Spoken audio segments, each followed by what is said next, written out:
Ayniqsa siz topgan pulga aql o'rgatuvchilar ko'p. Hayot yaxshi murabbiy, yaxshi o'rgatadi, sal qimmatroq qiladi. Hayot bergan eng qimmat darslardan nima xulosalar olgansiz? Qaysi xatolar degan savolingizga hamma ishlarim xato. Sizda xato emasmi? Hech kim o'ylab ko'rmagan. Juda ham uspешный odam, juda boy odam ham meni gapirayotgan gapni bir o'zi bilan o'zi qolganda men yengitdan 10 yil oldin aqlim bo'lganda boshqacha boshlardim deb aytadi. Mana degan puli ko'p odam. Hamma narsani o'zgartirishga harakat qiladi.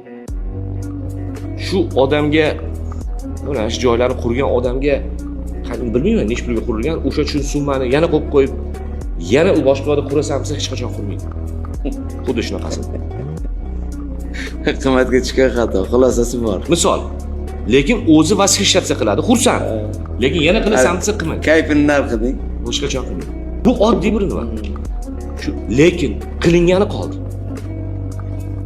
O'zini qilgan ishidan xursand bo'lgani qoldi.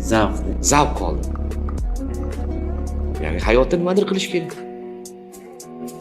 Lekin hamma narsani o'ylayverib, mingta dekorchi olib kelib, mingta arxitektor olib kelib, nimasini nimalar qilaman siz qo'lingizni 3 yilga ham bitta qish ko'ra olmaysiz. Hamma aql o'rgatadi.